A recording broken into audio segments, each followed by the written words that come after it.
Akhenaten, the pharaoh who broke Egypt's gods.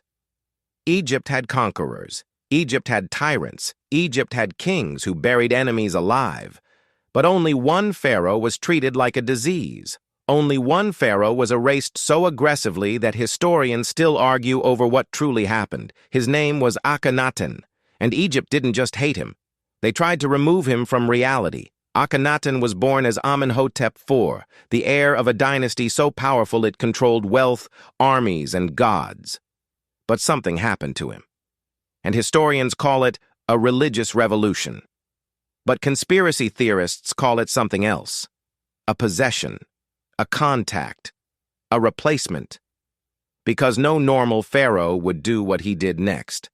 Akhenaten looked at the entire Egyptian pantheon: Amun, Ra, Osiris, Isis, Horus, gods that had ruled Egyptian minds for thousands of years, and he declared them all illegal. Not false, not outdated, illegal. Then he introduced a new god, Aten, not a man, not a beast, not a statue with a face. A burning sun disk, a god with no eyes, yet always watching, a god with no voice, yet always commanding. And here's the part they don't want you to think about. Akhenaten didn't worship Aten like a normal Egyptian worshipped gods. He worshipped Aten like it was a power source. Like the sun wasn't just holy, but alive.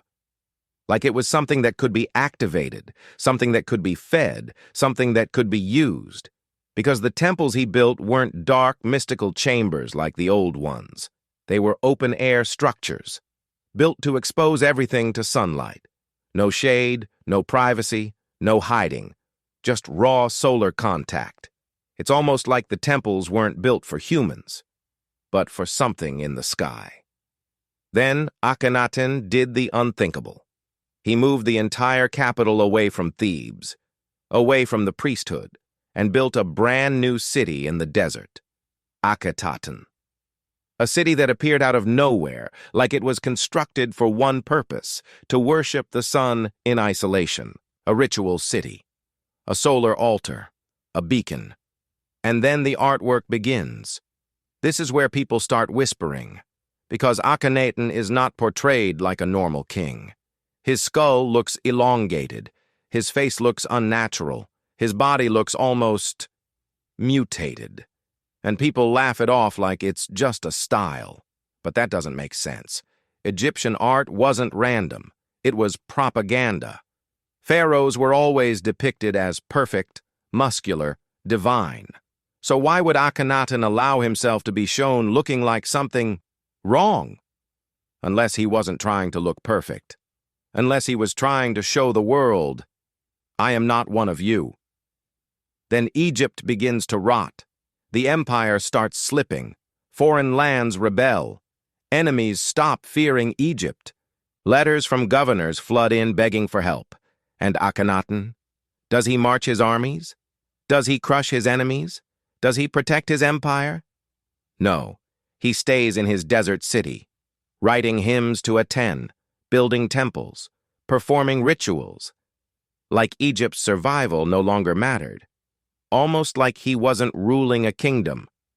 Almost like he was carrying out a mission. And this is the moment the conspiracy gets darker. Some believe Akhenaten wasn't trying to save Egypt. He was trying to convert Egypt. Because Aten didn't demand gold. Aten demanded worship. And worship is energy. Belief is fuel. Attention is power. And when Akhenaten died, Egypt didn't just move on. They panicked. Because what they did next is not what you do to a normal pharaoh. They didn't build a grand legacy. They didn't celebrate him. They didn't preserve his city. They erased him like an infection. His temples were dismantled. His statues were destroyed. His name was carved out of monuments. His entire reign was scrubbed like it never happened. His city was abandoned and left to die in the sand. And Egypt rushed back to the old gods like someone escaping a burning house. Because the priesthood didn't treat Akhenaten like a failed king. They treated him like a curse, like his very name was dangerous. And now the truth, the real history. Here's what historians actually know. Akhenaten was real. He ruled during the 18th dynasty. He was originally Amenhotep IV. He attempted one of the most extreme religious revolutions in human history, elevating Aten above all gods. He moved the capital to Amarna, Akhenaten. His strange appearance in art is most likely symbolic and stylistic, meant to represent him as a unique divine figure.